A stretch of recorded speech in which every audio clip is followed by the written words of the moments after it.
কেমন তাহলে ভাবো, আমি এদিকে হিয়া হিয়া করে যাচ্ছি, একটুকুনো কিচ্ছু না। কি করছে, দাদার কাছে এসে দাদার গা দেখছে, দাদার গায়ে কিনা নোংরা আছে, নোংরা আছে। ইস, আর এই এইটাকে দেখো সবাই, বোন এখানে তার নোংরা খুঁজে যাচ্ছে আর এদিকে এসে ঘুমোচ্ছে। আর আমি এদিকে সেইখানে আমি স্টাডি টেবিল পেতে নিয়ে বসে আছি যে মাম্মা এসো, মাম্মা এসো। সেইখানে এসে দাদার সঙ্গে এরকম করে যাচ্ছে। কার ঘরে এরকম দুই ভাই বোন এরকম করে বলো তো, একটু কমেন্ট করে আমাকে জানিও তো। হ্যাঁ, সুযোগ পেলেই শুধু দাদা যখনই ঘুমাবে এসে চলে আসবে দাদার কাছে, সে যেখানেই দাদা থাকুক, সে টেবিলের তলে থাকলে টেবিলের তলে চলে যাবে।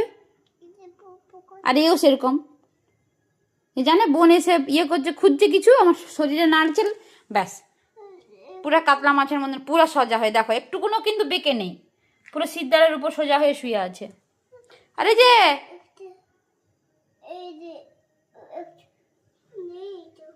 উঠো উঠো উঠো উঠো, দাদার গায়ে নোংরা নেই, দাদা কালকে স্নান করেছে, কালকে সানডে ছিল, দাদা কালকে স্নান করেছে, আজকে নোংরা হয়ে যাবে দাদার গা।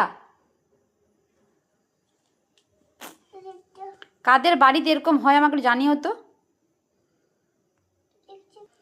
একজন অপরকে ছাড়া থাকতেই পারবে না, মানে যেন চোখে চোখে দুজন দুজনের চোখে চোখে থাকে। আর এটি যত বড় হচ্ছে তত সেই দাদার নেওটা হয়ে যাচ্ছে। দাদা তো ঘুমোচ্ছে না, সন্ধ্যেবেলা ঘুমোচ্ছে দাদা, তো তুমি তোমার কাজ করবে, চলো ওঠো। না আর নেই, কিছু নেই দাদার গায়ে, চলো উঠো। মাম্মাম ওঠো, মাথায় লাগবে, ওঠো মা, কোথায় ঢুকে বসে আছো? হ্যাঁ ওঠো। সত্যি আমি এবার কিন্তু বকু বকু দেবো, তখন কিন্তু দুজনেই তখন হাঁ হাঁ করবে, অনেকক্ষণ থেকে উঠতে বলছি।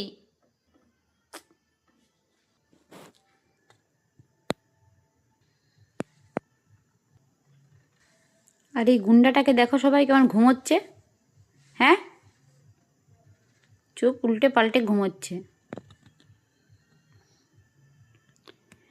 নিচে বসতে পারছে নি, সে টি টেবিলটা নিচে কেমন বসছে ভগবান। এই মামাম, কি নেশা নাকি? হে, এটুকু বুঝতে পারছি যে বড় হলে আমাদের আর চিন্তা নেই, দাদাকেই তুমি দেখবে।